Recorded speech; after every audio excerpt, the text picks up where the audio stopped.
picturesque Masiru in Lesotho with a calm before the storm as the final countdown starts for the Lesotho Sun Pennzoil Roof of Africa Rally.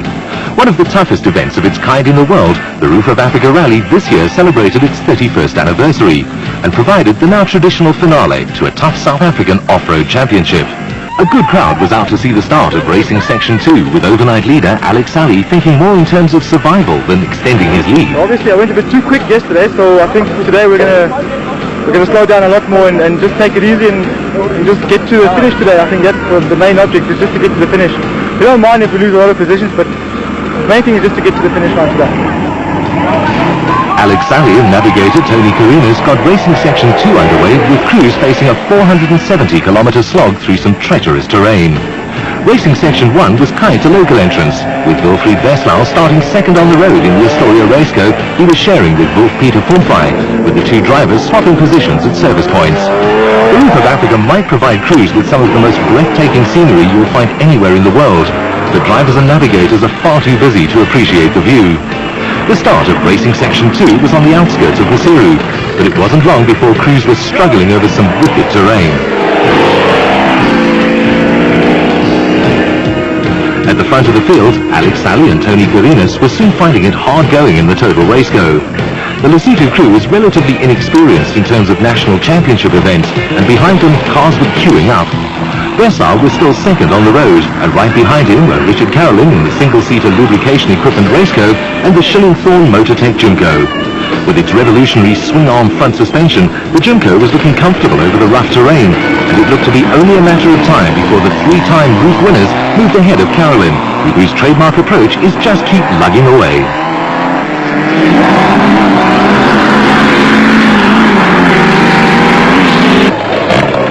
Still hoping for their first finish on the roof, the Alberts-Matier combination was still going along steadily, with Natal crew Derek Pinot and Craig Jackson also looking in fine fettle in the opening stages of what was going to be a tough day.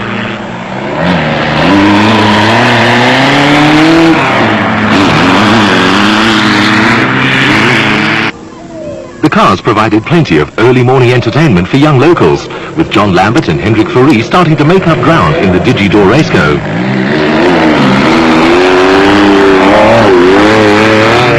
The father and son pairing of Franz Czepek Sr. and Jr. were still very much in the championship hunts in the superbly turned out V-Motors Raceco. The Czepeks were at the front of Class V, with another Natal crew, Hilton Laurie and David Coombs, also making good progress in the HGM Raceco.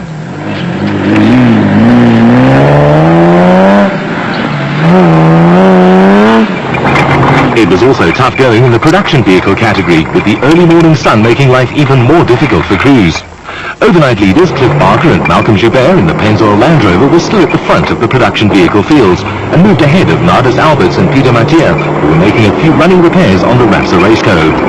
Reigning champions R.P. Reinecker and Robin Houghton in the dealer team Toyota Land Cruiser needed only to finish to make sure of a second successive championship, but the big production vehicles were finding it hard going.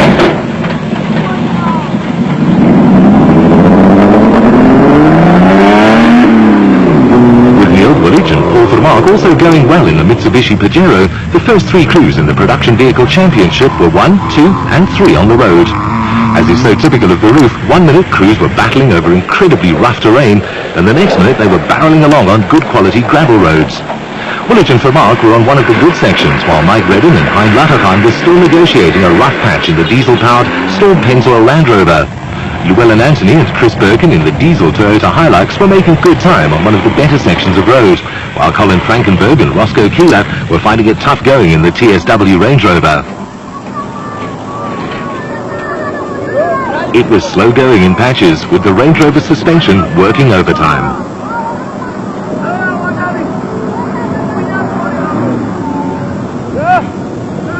The first hint of drama in the production vehicle category came when Cliff Barker and Malcolm Joubert ran into problems in the Pennzoil Land Rover. After a persistent misfire, the engine cut out and wouldn't restart, with Barker and Joubert losing mountains of time. While Barker and Joubert were stuck on the side of the road, Brooks Carolyn and Kenny Skolthammer were making spectacular progress through the field in the lubrication equipment Raceco. After their day one gearbox problems, the pair had picked up 9 or 10 places and were on a charge. Also charging towards the service halt were Richard Schilling and Ashley Thorne in the Motortech Jimco, the ever-steady Richard Carolyn in the single-seater Raceco, Wilfried Veslau in another single-seater raceco, and overnight leaders Alex Sally and Tony Karinas, who dropped down the pecking order. The inexperienced Total Raceco crew seemed to have settled for a steadier pace. As usual, there was plenty of drama at the service halls. Richard Schilling and Ashley Thorne in the Motortech Jimco arrived with a flat right front tyre, and to make matters worse, they'd lost their spare wheels along the way. Borrowed replacements were strapped to the back of the Jimco, while Schilling enjoyed a cold drink and a quick cigarette. There was activity everywhere at the service halls, but Derek Pinoy and Craig Jackson had enjoyed a good run in the quick fit raceco. The pair were lying fourth, with Pinoy in a relaxed mood. The first 70, 80 k's was a hell of a lap, but since then it's been nice, it's been great. This last about 80 k's is fantastic. These are just great fun. Off-road pit stops take a little longer than those in Formula 1, but they can also alter running order. The Chepek father and son combination picked up a couple of places and moved into second place when they left the service area, ahead of Richard Carolyn and the Pinoy Jackson car. Harvey Reinecker and Robin Houghton were the first of the production vehicles, with Cliff Barker and Malcolm Joubert putting in an appearance 20 minutes later. There were also more problems for Bix Carolyn and Kenny Skolthammer, who needed some major repairs. Back on the route, Richard Schilling and Ashley Thorne were looking comfortable in a Motortech Jimco now carrying its full complement of spare wheels. Young locals always managed to find good vantage points on the roof, but there were no fireworks from the Chepeks at this river crossing.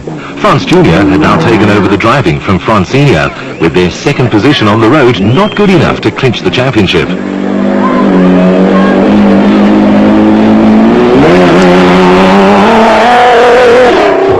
Derek Pinoy and Craig Jackson had moved ahead of Obud Carolyn at the service centre. The Natal crew were now third, with the Johannesburg driver fourth and keeping the Carolyn flag flying. There were no frills when it comes to Carolyn's approach to off-road racing. He simply soldiers on at his own steady pace, and the lubrication equipment single-seater was right on the heels of the quick fit raceco.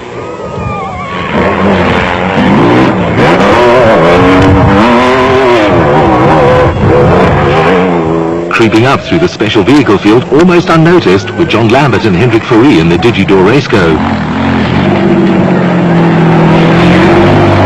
They were now a danger to those ahead of them, with the Astoria raceco going along without any major problems. The Astoria car was now being driven by Wolf-Peter Fumfire, who has vast circuit racing, off-road and total Super Series experience. At the front of the production vehicle field, there'd been a dramatic change.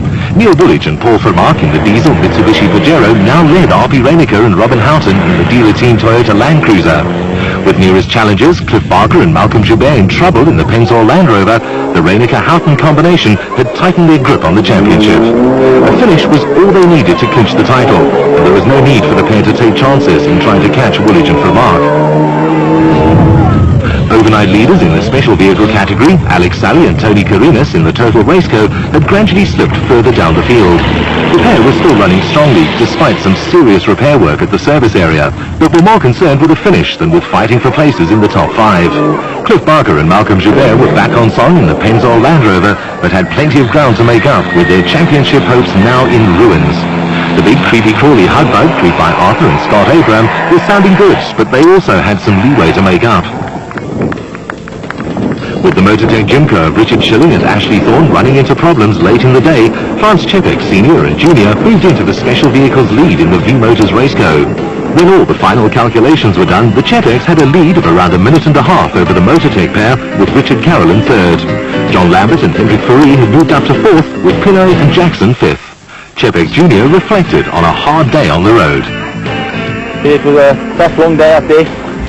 We were trailing most of the day, until about 50 k's back when Schilling went over the edge of a cliff. He asked us to play us out, but we couldn't because we had no clutch.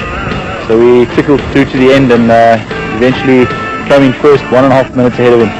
There was also a late change in the production vehicle category, with Reinecker and Houghton regaining the lead from Woolwich and Vermaak, who chivalrously stopped to tow the Carolyn Skolthammer raceco out.